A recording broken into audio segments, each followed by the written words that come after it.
ಧನುರ್ಧರೋಚಿತೇನಾಥ ಪಾಣಿನೈಕಂ ಸಲಕ್ಷಣಂ ಪಾದಂ ಅನಾಯಯತ್ ಪಾರ್ಥ ಕೇಶವಸ್ಯ ಯಶಸ್ವಿನಃ.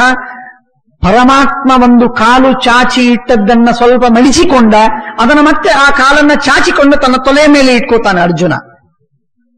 ಕಾಲನ್ನ ಚಾಚಿಕೊಂಡದ್ದನ್ನ ಸ್ವಲ್ಪ ಮಡಿಚಿದಾಗ ಕೃಷ್ಣ ಮಡಿಚಿದ ಕಾಲನ್ನ ಮತ್ತೆ ಚಾಚಿಕೊಂಡು ಸ್ವಾಮಿ ಕೊಡು ಅಂತ ಹೇಳಿ ಸಖೇತಿ ಮತ್ವ ತೊಡೆಯ ಮೇಲೆ ಪರಮಾತ್ಮನ ಪಾದಗಳನ್ನು ಇಟ್ಟುಕೊಂಡು ಪಾದಂ ಅನಾಯಯತ್ಪಾರ್ಥ ಕೇಶವಸ್ಯ ಯಶಸ್ವಿನಃ ಇಂದ್ರಕೇತು ವಿಭುತ್ಥಾಯ ದಿವ್ಯಾಭರಣ ಭೂಷಿತಃ ದೀಪನೀಂ ಧರ್ತರಾಷ್ಟ್ರಾಣಂ ಮಧುಪೂರ್ವಾಂ ಸುದಾರುಣಾಂ.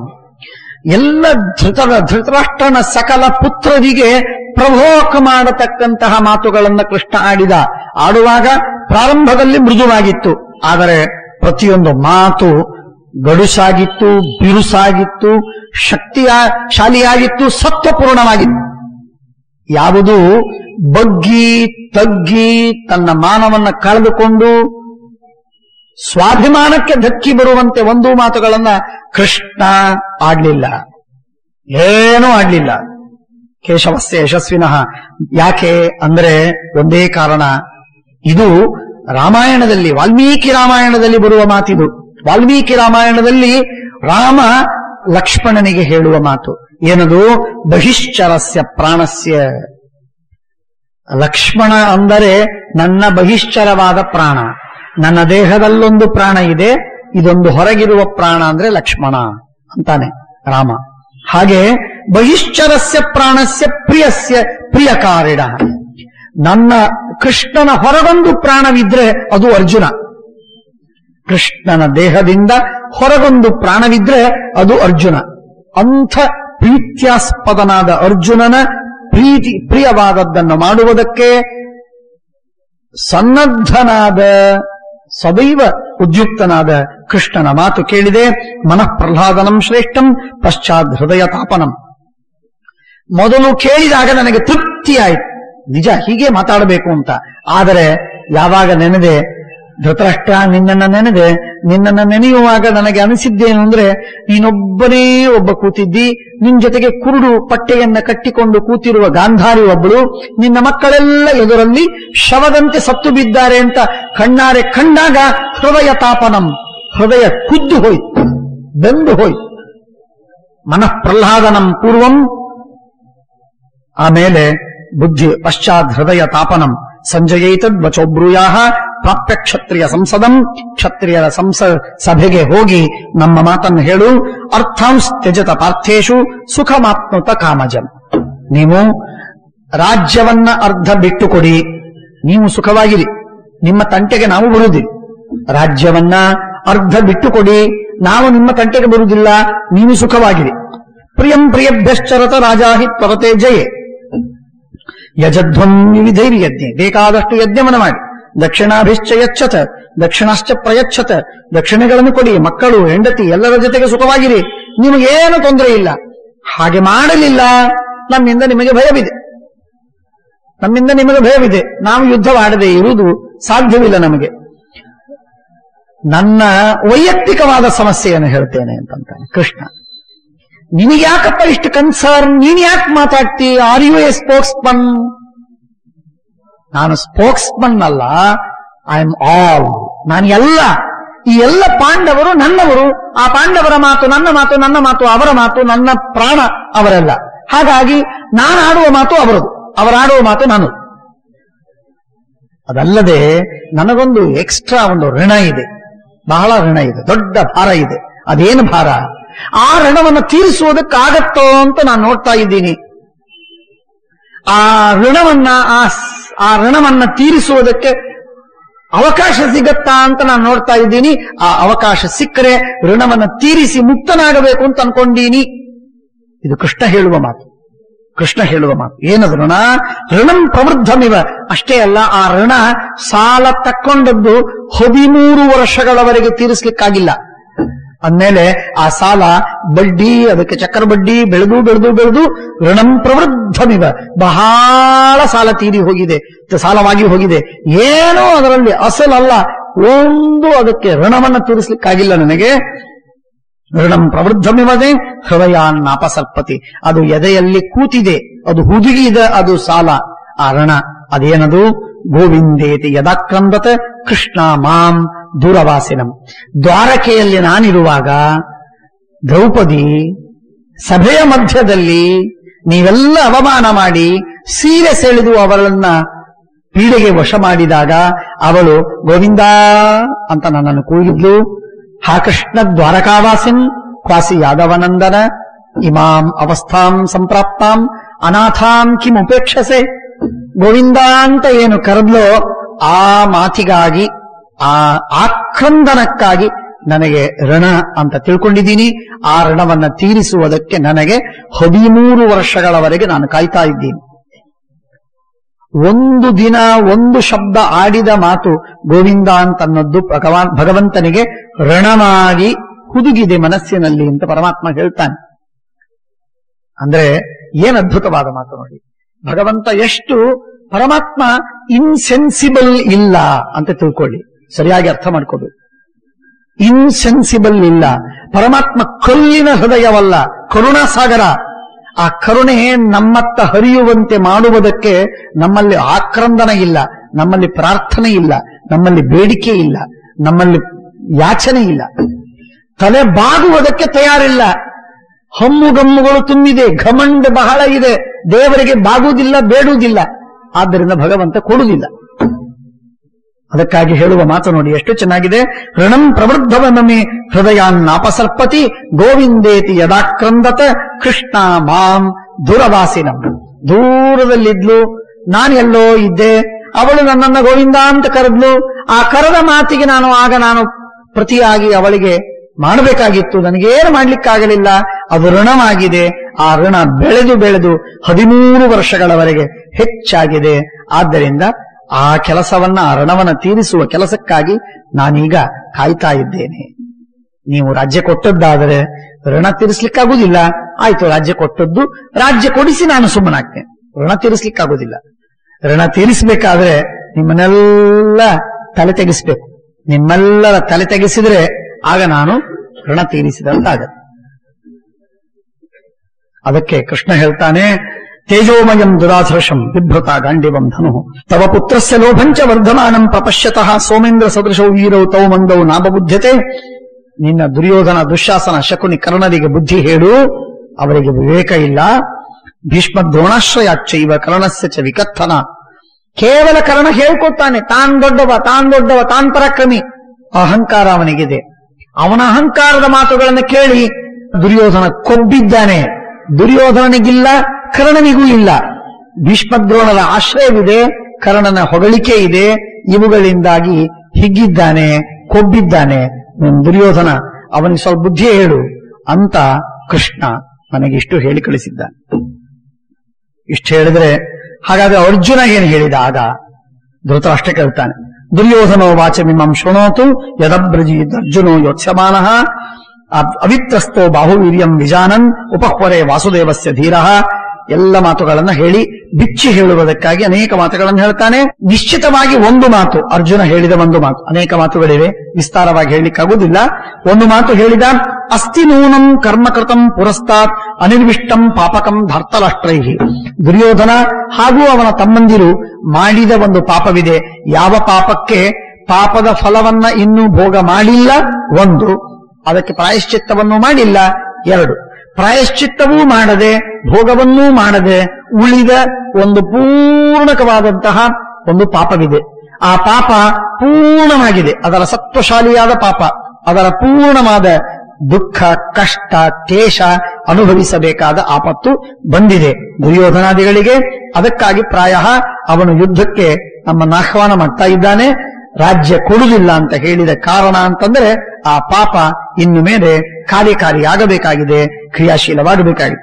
ಕ್ರಿಯಾ ಜ್ಞಾನೇನ ತಪಸ ದಮೇನ ಶೌರ್ಯೇನಾಥೋ ಧರ್ಮಗುಪ್ತ್ಯಾ ಧನೇನ ಅನ್ಯಾಯವೃತ್ತಿ ಕುರು ಪಾಂಡವೇಯ ಯಾನ್ ಅಧ್ಯಾತಿಷ್ಠ ಧರ್ತರಾಷ್ಟ್ರೋ ದುರಾತ್ಮ ಮಾಯೋಪಧಂ.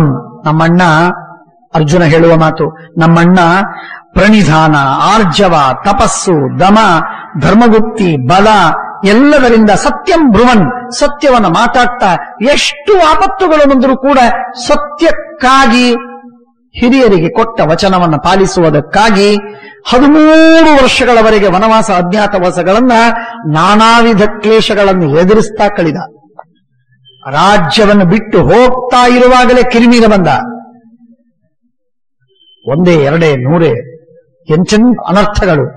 ಪ್ರಾರಂಭದಲ್ಲಿ ಕಿರಿಮೀರ ಬಂದ, ಕೊನೆಗೆ ಕೀಚಕ ಬಂದ. ನೀವೆಲ್ಲ ಬಂದು 7 ಜನ ಏಕಕಾಲಕ್ಕೆ ಮುತ್ತಿ ನಮ್ಮನ್ನು ಪೀಡೆ ಕೊಟ್ರೆ ನಿಮಗೆ ಶೋಭಿಸ್ತದ? ಆದ್ದರಿಂದ ಇದನ್ನು ನಾವು ಸಹನೆ ಮಾಡ್ಲಿಕ್ಕೆ ಸಾಧ್ಯವಿಲ್ಲ. ಧರ್ಮರಾಜ ಸತ್ಯವಂತ, ಇಷ್ಟು ಶಾಂತನಾದವ, ಅವನಿಗೆ ನೀವು ಇಷ್ಟು ಪೀಡೆ ಕೊಟ್ಟಿದ್ದೀರಿ. ಆದ್ದರಿಂದ ಅದನ್ನು ಸಹನೆ ಮಾಡುವುದಕ್ಕೆ ನಮಗಂತೂ ಸಾಧ್ಯವಿಲ್ಲ. ತಿತಿಕ್ಷಮಾನ ಕ್ಲಿಶ್ಯಮಾನೋ ಅತಿವೇಲಂ, ಬಹಳ ಮಿತಿ ಮೀರಿ ಅವನು ಸಹನೆ ಮಾಡಿದ್ದಾನೆ. ಛಂದನ್ ವನಂ ಪರುಷನೇವ ಶೂರಃ ತೃಣಪ್ರಾಯಂ ಜ್ವಲನೇನೇವ ದಗ್ಧಂ ಗ್ರಾಮಂ ಯಥಾ ಧರ್ತರಾಷ್ಟ್ರಾನ್ ಸಮೀಕ್ಷೆ ಪಕ್ವಂ ಸಸ್ಯಂ ವೈದ್ಯುತೇನೈವ ದಗ್ಧಂ. ನಮ್ಮ ಬಾಣ, ನಮ್ಮ ಗದೆ, ನಮ್ಮ ಆಯುಧ ಇವುಗಳಿಂದ ಸಿಡಿಲು ಬಿದ್ದಾಗ ಒಂದು ಮರ ಹೇಗೆ ಸುಟ್ಟು ಬೀಳಬೇಕೋ ಆ ರೀತಿಯಾಗಿ ದುರ್ಯೋಧನ ಹಾಗೂ ಧೃತರಾಷ್ಟ್ರನ ವಂಶ ಪೂರ್ಣವಾಗಿ ನಿರ್ವಂಶವಾಗುವುದು ಸಂದೇಹವಿಲ್ಲ. ಆದ್ದರಿಂದ ಜೋಕೆಯಿಂದ ಇರಬೇಕು, ನಾವು ಯುದ್ಧಕ್ಕೆ ಸಿದ್ಧರಾಗಿದ್ದೇವೆ ಅಂತ ಅರ್ಜುನ ಹೇಳಿ ಕಳಿಸ್ತಾನೆ. ಅಸ್ಮಿನ್ ಯುದ್ಧೆ ವಾಸುದೇವಂ ಸಹಾಯಂ ಸಮೇ ಲಬ್ಧೋ ದಸ್ಯವಧಾಯ ಕೃಷ್ಣ ಮನ್ನೇ ಚೈತದ್ ವಿದಿತಂ ದೈವತೈರ್ಮೇ. ನಮಗೆ ಸಹಾಯವಾಗಿ ಕೃಷ್ಣ ಇದ್ದಾನೆ, ಇನ್ಯಾರು ನಮಗೆ ಇಲ್ಲ. ನಿಮಗೆ ಸಹಾಯ ಹೆಚ್ಚಿರಬಹುದು. 11 ಅಕ್ಷೌಹಿಣಿ ಸೈನ್ಯ ಆಚೆ, 7 ಅಕ್ಷೌಹಿಣಿ ಸೈನ್ಯ ಈಚೆ. ಆದರೆ ಇಲ್ಲಿ ಎಲ್ಲಕ್ಕಿಂತಲೂ ಔಟ್ವೇ ಆಗುವಂತಹದ್ದಕ್ಕೆ ಕಾರಣ ಅಂತಂದ್ರೆ ಕೃಷ್ಣ ಒಬ್ಬ. ಅದು ಅಸಾಧನ, ನಿಸ್ಸಹಾಯ, ನಿರಾಯುಧನಾಗಿ ಪರಮಾತ್ಮ ಒಬ್ಬ ಇದ್ದಾನೆ. ನಿರಾಯುಧನಾಗಿ ಇರುವ ಭಗವಂತ ಒಂದು ಕಡೆಗೆ, ಸಾಯುಧರಾಗಿರುವಂತಹ ಅವನ ಸೈನ್ಯವೇ 10 ಲಕ್ಷ ಜನ ಆಚೆ ಒಂದು ಕಡೆಗೆ. ಇಷ್ಟಿದ್ರೂ ಕೃಷ್ಣ ಒಬ್ಬ ಸಾಕು.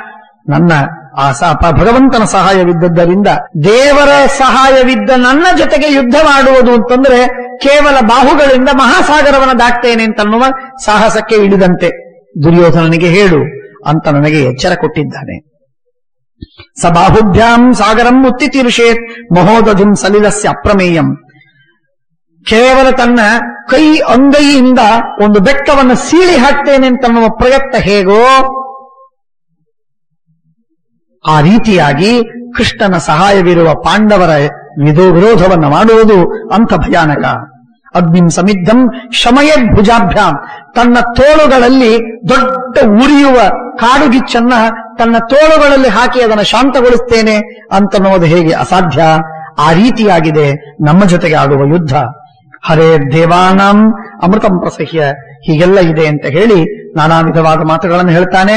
ಕೃಷ್ಣ ಮಾಡಿದ ಪರಾಕ್ರಮಗಳನ್ನ, ಕಲಿಂಗರನ್ನ, ದಂತವಕ್ರನ ಸಂಹಾರ ಮಾಡಿದ್ದು, ಹಾಗೂ ವಾರಾಣಸಿಯನ್ನ ವರ್ಷಗಳವರೆಗೆ ಅನಾಥರನ್ನಾಗಿ ಮಾಡಿ ಇಡೀ ಊರನ್ನ ಭಸ್ಮಗೊಳಿಸಿದ್ದು.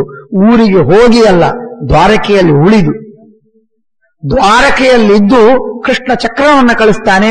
ಚಕ್ರ ಹೋಗಿ ವಾರಾಣಸಿ ಪಟ್ಟಣವನ್ನ ವರ್ಷಗಳವರೆಗೆ ಸುಟ್ಟು ಹಾಕ್ತದೆ. ಇಂಥ ಪರಾಕ್ರಮಿಯಾದ ಪರಮಾತ್ಮ ನಮ್ಮೊಟ್ಟಿಗಿರುವಾಗ ಅವನ ವಿರೋಧವನ್ನು ಮಾಡುವ ಸಾಹಸವನ್ನು ನೀವು ಆಲೋಚನೆಯಾದರೂ ಹೇಗೆ ಮಾಡ್ತೀರಿ? ಭೌಮಾಸುರನ ಸಂಹಾರ ಮಾಡಿದ, ಕಂಸನನ್ನ ಕೊಂದಾಕಿದ, ನರಕಾಸುರನನ್ನು ಕೊಂದಾಕಿದ, ಮುರನನ್ನ ಸಂಹಾರ ಮಾಡಿದ ದೇವರು ಶ್ರಮಶ್ಚತೆ ಯುದ್ಧಮಾನಸ್ಯ ನ ಸ್ಯಾತ್ ಆಕಾಶೇ ಚಾಪ್ಸುತೆ ಕ್ರಮಸ್ಯಾತ್. ಆ ಕೃಷ್ಣನ ಪರಾಕ್ರಮಗಳನ್ನ ನಾನಾ ವಿಧವಾದದ್ದನ್ನೆಲ್ಲ ವರ್ಣನೆ ಮಾಡ್ತಾರೆ. ಮಹಾಲೆ ಮಹಾಬಲೆ ಗುಣಸಂಪತ್ ಸದೈವ ತಮಸಹ್ಯಂ ವಿಷ್ಣುಂ ಅನಂತ ವೀರ್ಯಂ ಆಶಂಸತೆ ಧಾರ್ತರಾಷ್ಟ್ರೋ ವಿಜೇತಂ. ಅನಂತ ವೀರ್ಯವುಳ್ಳ ಆ ಭಗವಂತನನ್ನ ಗೆಲ್ಲುವ ಸಾಹಸವನ್ನ, ಅಸಹ್ಯವಾದ ಕಾರ್ಯವನ್ನ ಮಾಡ್ತಾನಲ್ಲ ದುರ್ಯೋಧನ. ಆದ್ದರಿಂದ ಅವನಿಗೆ ಎಚ್ಚರವನ್ನು ಕೊಡಬೇಕು. ಸಂವತ್ಸರ ಜ್ಯೋತಿಷ ಅಭಿಯುಕ್ತಾ, ಜ್ಯೋತಿಷ್ಯವನ್ನು ತಿಳಿದವರು, ನಾನಾ ವಿಧವಾದ ಸಾಮುದ್ರಿಕವನ್ನು ಬಲ್ಲವರು, ಎಲ್ಲ ಭವಿಷ್ಯವನ್ನು ಅರ್ಥ ಮಾಡಿಕೊಂಡವರು, ಅವರು ನಮಗೆ ಹೇಳಿದ್ದಾರೆ ನಿಮ್ಮ ಉತ್ತಮವಾಗಿರುವಂತಹ ವಿಜಯವಾಗತ್ತೆ ಎಂದು. ಆದ್ದರಿಂದ ನಮಗೆ ವಿಜಯವಾಗುವುದು ನಿಶ್ಚಿತ. ಇಷ್ಟೇ ಅಲ್ಲದೆ ನಾನಾ ವಿಧವಾಗಿರತಕ್ಕಂತಹ ದುರ್ಯೋಧನಾದಿಗಳಿಗೆ ಆಗುವ ಅಪಶಕುನ ನಮಗಾಗುವ ಉತ್ತಮ ಶಕುನ, ಇವುಗಳನ್ನು ನೋಡಿದಾಗಲೂ ನಮಗೆ ಗೊತ್ತಾಗುತ್ತೆ ದುರ್ಯೋಧನ ಸತ್ತೋಗ್ತಾನೆ, ನಾಶವಾಗ್ತದೆ. ಆದ್ದರಿಂದ ಯುದ್ಧ ಆಡುವುದಾದರೆ ನಾವು ತಯಾರು, ರಾಜ್ಯ ಕೊಡುವುದಾದರೆ ಯುದ್ಧವಿಲ್ಲ ಎನ್ನುವುದಾಗಿ ಅರ್ಜುನ ನಮಗೆ ಹೇಳಿದ. ದುರ್ಯೋಧನಮಿದಂ ವಾಕ್ಯಂ ಭೀಷ್ಮ ಶಾಂತನವೊಬ್ರವಿ. ಇಷ್ಟು ಹೇಳಿದಾಗ ಅರ್ಜುನನ ಸಂದೇಶವನ್ನು ಕೊಟ್ಟು ಮುಗಿಸಿದಾದ ಮೇಲೆ ಭೀಷ್ಮಾಚಾರ್ಯರು ಎದ್ದು ನಿಂತು ದುರ್ಯೋಧನನಿಗೆ ಹೇಳ್ತಾರೆ, ಬೃಹಸ್ಪತಿಶ್ಚೋಷನಾಚ ಬ್ರಹ್ಮಾಣಂ ಪರ್ಯುಪಸ್ಥಿತವು. ಬೃಹಸ್ಪತ್ಯಾಚಾರ್ಯರು, ಉಶನ ಶುಕ್ರಾಚಾರ್ಯರು ಇಬ್ಬರು ಸೇರಿ ಬ್ರಹ್ಮದೇವರ ಹತ್ರ ಹೋಗಿ ಕೇಳ್ತಾರೆ. ಬ್ರಹ್ಮದೇವರಿಗೆ ಕೇಳ್ತಾರೆ ಏನಂತ, ಇಂದ್ರ ಮತ್ತು ಮರುದೇವತೆಗಳು, ವಸುಗಳು ಹಾಗೂ ಅಗ್ನಿ, ಆದಿತ್ಯರು, ಸಾಧ್ಯರು, ಸಪ್ತ ಋಷಿಗಳು, ವಿಶ್ವಾವಸು, ಗಂಧರ್ವಾನ್, ಅಪ್ಸರೆಯರು ಎಲ್ಲರೂ ಹೋಗಿ ಪರಮಾತ್ಮನ ಹತ್ರ ನಮಸ್ಕಾರ ಮಾಡಿ ಕೇಳ್ತಾರೆ, ನರನಾರಾಯಣರು ಅಂತ ಈಗ ಹೊಸದಾಗಿ ಅವತಾರ ಮಾಡಿದವರಿಬ್ಬರು ಇದ್ದಾರಲ್ಲ ಋಷಿಗಳು, ಅವರ ಪ್ರಭಾವವೇನು, ಅವರ ಪರಾಕ್ರಮವೇನು, ಅವರ ಸಾಮರ್ಥ್ಯ ಬಹಳ ಇದೆ ಅಂತ ತೋರ್ತದಲ್ಲ ಅಂತಂದಾಗ, ಸಾಕ್ಷಾತ್ ಭಗವಂತ ಇಡೀ ಸ್ವರ್ಗದ ಮೇಲಿನ ಲೋಕಗಳನ್ನು, ಭೂಮಿಯ ಕೆಳಗಿನ ಲೋಕಗಳನ್ನು ಎಲ್ಲವನ್ನು ನಿರ್ಮಾಣ ಮಾಡಿ 14 ಲೋಕಗಳನ್ನು ಧಾರಣೆ ಮಾಡುವ ಸಾಕ್ಷಾತ್ ನಾರಾಯಣ ಅವನು ಭೂಮಿಯಲ್ಲಿ ಅವತಾರ ಮಾಡಿದ್ದಾನೆ.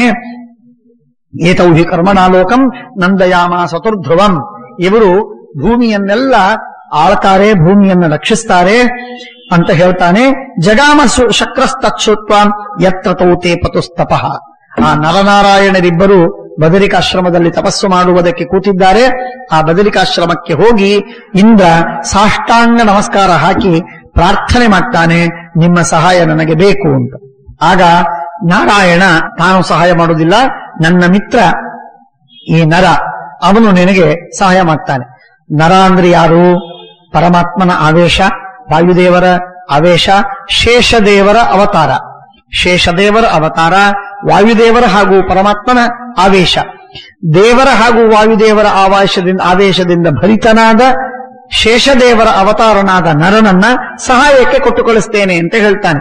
ಆ ನರನೇ ಈಗ ಭೂಮಿಯಲ್ಲಿ ಅರ್ಜುನನಾಗಿ ಹುಟ್ಟಿದ್ದು. ಅರ್ಥಾತ್ ಅರ್ಜುನ ಅಂದ್ರೆ ಇಂದ್ರ. ಇಂದ್ರ ಮುಖ್ಯವಾಗಿ ಅರ್ಜುನ, ಅವನಲ್ಲಿ ಶೇಷದೇವರ, ವಾಯುದೇವರ, ಪರಮಾತ್ಮನ ಮೂವರ ಆವೇಶವಿದೆ. ತ್ರಿಭಿರಂಶೈರ್ ನರಸ್ಮೃತಃ. ಶ್ರೀಮದಾಚಾರ್ಯರು ಭಾಗವತ ತಾತ್ಪರ್ಯದಲ್ಲಿ ಈ ಮಾತನ್ನು ಹೇಳ್ತಾರೆ, ಬಹಳ ಸುಂದರವಾಗಿ ಹೇಳ್ತಾರೆ. ದೇವರು, ವಾಯುದೇವರು, ಶೇಷದೇವರು ಕೂಡಿದಾಗ ನರ ಅಂತ ಕರೀತಾರೆ.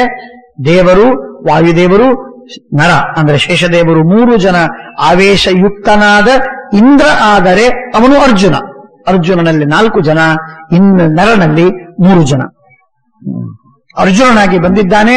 ಆ ಅರ್ಜುನನಾಗಿ ಬಂದಂತಹ ನರನಿಂದ ಇಂದ್ರದೇವರು ತನ್ನ ಶತ್ರುವಾದ ಕಾಲಕೇಯರನ್ನ, ಪೌಲೋಮರನ್ನ ಮತ್ತು ಸಂಶಪ್ತಕರನ್ನ, ಇವರನ್ನೆಲ್ಲ ನಿಮಾತ ಕವಚರನ್ನ ಅವರೆಲ್ಲರನ್ನೂ ಕೂಡ ಸಂಹಾರ ಮಾಡಿಸ್ತಾನೆ. ಆದ್ದರಿಂದ ಅರ್ಜುನ ಮಹಾಪರಾಕ್ರಮಿ ಇದ್ದಾನೆ. ಅವನ ಪರಾಕ್ರಮಕ್ಕೆ ತುಲನೆ ಇನ್ನೊಂದು ಇಲ್ಲ ಜಗತ್ತಿನೊಳಗೆ. ಬಹಳ ಪರಾಕ್ರಮವನ್ನು ತೋರಿದ್ದಾನೆ. ದೇವತೆಗಳಿಗೆ ಸಹಾಯವನ್ನು ಮಾಡಿದವನು, ಪರಮಾತ್ಮನ ಮಿತ್ರನಾದವನು, ಭೂಮಿಯಲ್ಲಿ ಅವತಾರ ಮಾಡಿ ಎಲ್ಲ ದೈತ್ಯರನ್ನ ಮೂಲ ರೂಪದಲ್ಲಿದ್ದಾಗ ಕೊಂದವನು. ಇಂಥ ಪರಾಕ್ರಮಿಯಾದ ಅರ್ಜುನನಿಗೆ ಸಮಾನರು ಮತ್ತೊಬ್ಬರಿಲ್ಲ. ತವೈವಹಿ ಮತಂ ಸರ್ವೇ ಕುರವಃ ಪರ್ಯುಪಾಸತೆ.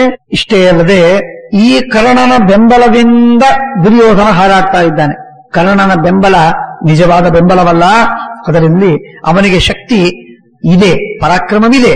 ಆದರೆ ಎಂದೂ ಆ ಪರಾಕ್ರಮವನ್ನ ಉತ್ತಮವಾದ ರೀತಿಯಲ್ಲಿ ಬಳಸಿಲ್ಲ. ಹೇಳಿಕೊಳ್ಳುವುದು ಜಾಸ್ತಿ, ಕೆಲಸ ಮಾಡಿದ್ದು ಕಮ್ಮಿ. ಯಾಕೆಂದ್ರೆ ನೈವಂ ಕರ್ಣ ಹೇಳ್ತಾನಾಗ, ನೈವಂ ಆಯುಷ್ಮತಾ ವಾಚ್ಯಂ ಯನ್ಮಾಮಾರ್ಥ ಪಿತಾಮಹ ಕ್ಷತ್ರಧರ್ಮೇ ಸ್ಥಿತೋ ಹ್ಯಸ್ಮಿ ಕಿಂಚಾನ್ಯನ್ ಮಹೀಸ ದುರ್ವೃತ್ತಂ ಏನ ಮಾಂ ಪರಿಗ್ರಹಸೆ. ಯಾಕೆ ನನ್ನನ್ನು ಬೈತಿ ನೀವು? ಕರ್ಣ ಭೀಷ್ಮಾಚಾರ್ಯರಿಗೆ ಕೇಳ್ತಾ ಇದ್ದಾನೆ, ನೀವು ನನ್ನನ್ನು ನಿಂದೆ ಮಾಡ್ತಾ ಇದ್ದೀರಲ್ಲ, ಯಾಕೆ ನಿಂದೆ ಮಾಡ್ತಾ ಇದ್ದೀರಿ? ನಾನೇನ್ ತಪ್ಪು ಮಾಡಿದ್ದೀನಿ? ನಹಿಮೇ ವಿಜನಂ ಕಿಂಚಿತ್ ಧಾರ್ತ ರಾಷ್ಟ್ರ ವಿದು ಕ್ವಚಿತ.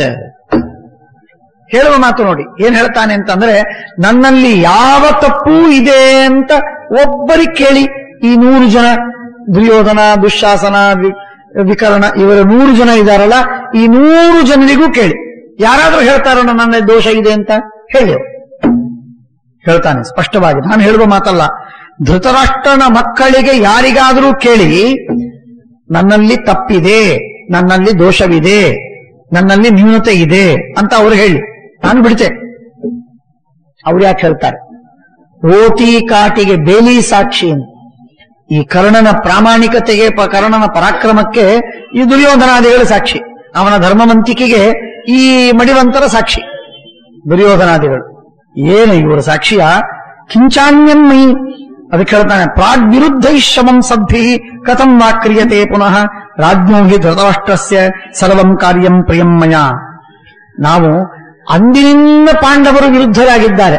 ಅಂಥ ಪಾಂಡವರ ಜೊತೆಗೆ ನಾವು ಈಗ ಸಂಧಾನವನ್ನು ಮಾಡೋದು, ಸ್ನೇಹವನ್ನು ಬೆಳೆಸೋದು ಸಾಧ್ಯ ಹೇಗೆ? ಸಾಧ್ಯವೇ ಇಲ್ಲ. ದ್ವೇಷದ ಬೆಂಕಿಗೆ ಮತ್ತಷ್ಟು ಪ್ರೋತ್ಸಾಹನೆಯನ್ನು ಕೊಡುವಂತಹ ಮಾತುಗಳನ್ನಾಡ್ತಾನೆಯೇ ಹೊರತು ಸಮಾಧಾನಗೊಳಿಸುವುದಕ್ಕೆ ಒಂದು ಮಾತನ್ನಾಡುವುದಿಲ್ಲ. ಒಂದು ಮಾತನ್ನಾಡುವುದಿಲ್ಲ. ಕರ್ಣಸ್ಯತು ವಚಶ್ಯತ್ವ ಭೀಷ್ಮ ಶಾಂತನವೊಬ್ರವೀ ಶಾಂತನಃ ಪುನಃ ಧೃತರಾಷ್ಟ್ರಂ ಮಹಾರಾಜಂ ಆಭಾಷ್ಯೇದಂ ವಶೋಬ್ರವೀ. ಧೃತರಾಷ್ಟ್ರನಿಗೆ ಭೀಷ್ಮಾಚಾರ್ಯರು ಹೇಳ್ತಾರೆ, ಕರ್ಣನ ಮಾತನ್ನು ಕೇಳಿ, ಯದಯಂ ಕಥ್ಯತೆ ನಿತ್ಯಂ ಹಂತಾಹಂ ಪಾಂಡವಾನಿತಿ. ಪಾಂಡವರನ್ನು ನಾನು ಕೊಲ್ತೇನೆ ಅಂತ ಈ ಕರ್ಣ ನಿತ್ಯ ಹೇಳ್ಕೋತಾನೆ.